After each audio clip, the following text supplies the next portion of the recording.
Aloha and welcome to Kona Cocktail Academy. Today we're going to be talking about the classic daiquiri. I'm going to walk you through it and give you a little bit of the origins and the story of where the daiquiri first came from.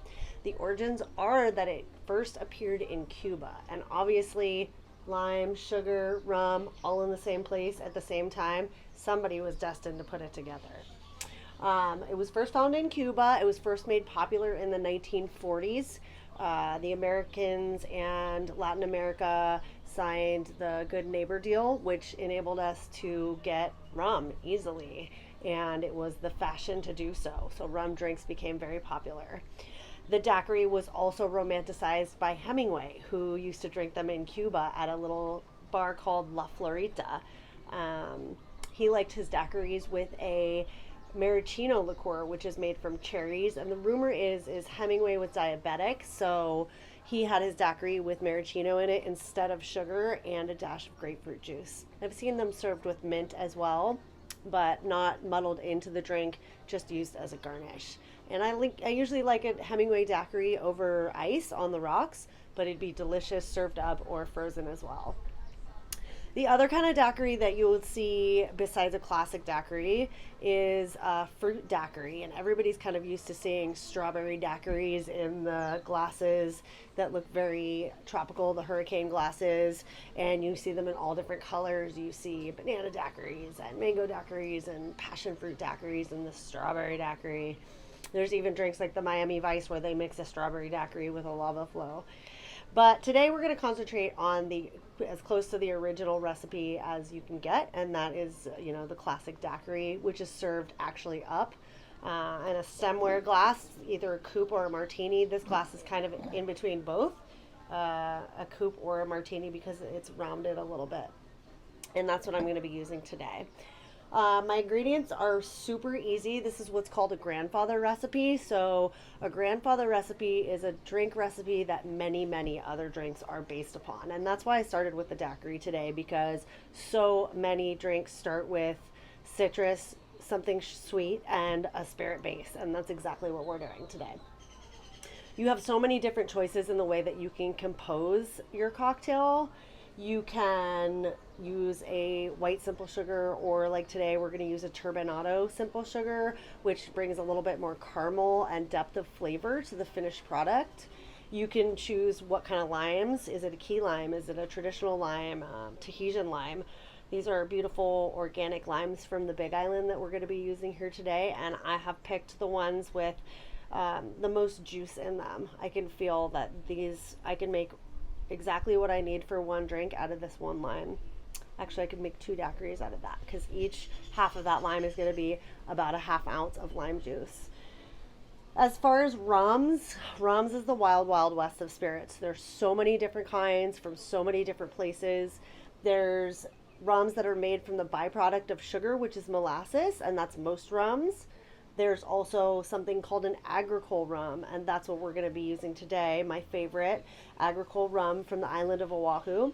And Agricol means that when you make the rum, you're crushing the sugar cane and you're using the sugar cane juice directly to make your rum. You're not using molasses. You're not using the byproduct or the end of what comes out of the sugar cane. You're using the very best part of the sugar cane. And Kona Rum takes it even further. What they do is they actually do single cane varietals. They've done a lot of research on which were the first sugar canes to come here to the Big Island. I'm sorry, to Hawaii, there on Oahu, and then they've grown a few of the different varietals and then done different batches so that they compare the tastes and the differences between the different varietals of cane. And just like a Pinot Noir grape or a Cabernet grape, it's a different mouthfeel, it's a different tannin, it's a little bit sweeter, it's a little bit more on the bitter side. So it's really interesting what they're doing, and the quality is as good as it gets. So it's got a little funk on it, and Agricol Rum is going to have a little bit of vegetalness to it, kind of like an agave or a tequila or a cachaça from Brazil.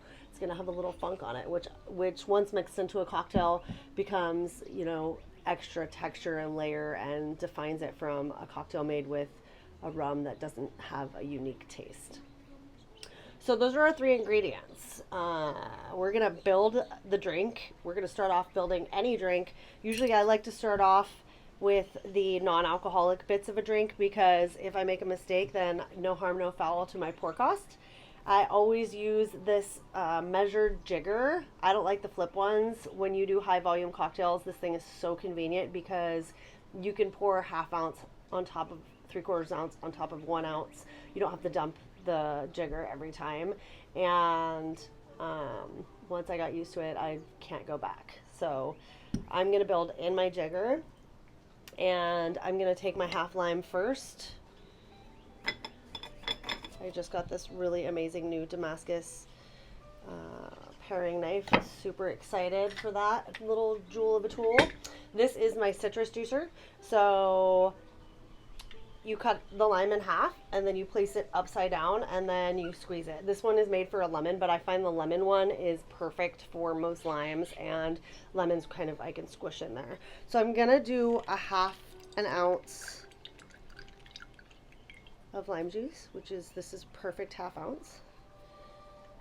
And I'll go ahead and put that in my shaker tin. I'm going to take my turbinado simple syrup, which I made a video of earlier today so that you can figure out how to make it at home. And I'm going to do mine a little bit on the sweeter side. I love my daiquiris, but I think that the lime can be a little bit acidic sometimes, so I'm going to use half an ounce of the lime, 3/4 ounce of the simple syrup.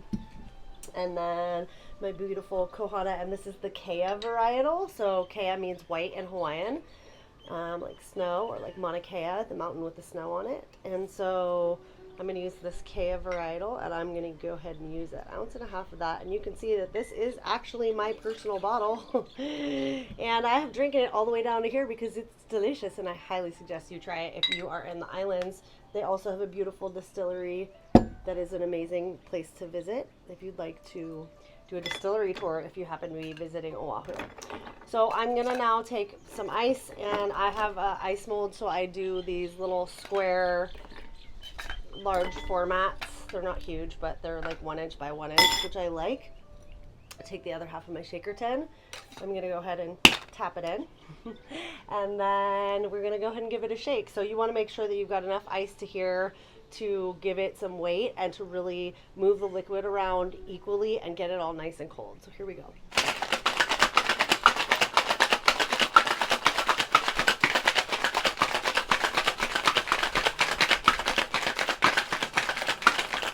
Okay, should be good to go. So you're always going to want to remember your 1/2 ounce that's in your cheater tin. Don't forget that little last bit there. And as you can see, that turbinado simple syrup has given us such a beautiful golden color. Couldn't ask for anything better on that.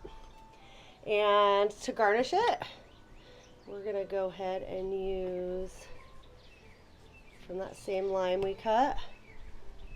Do a nice wheel. It's a traditional garnish, especially with a glass like this. And there you have it. A beautiful classic daiquiri. Delicious, simple, refreshing. I'm about to enjoy it. So thank you so much for joining us for your first cocktail part of this class. And now we'll be moving on to the core part. So enjoy your cocktail. Let's get down to business.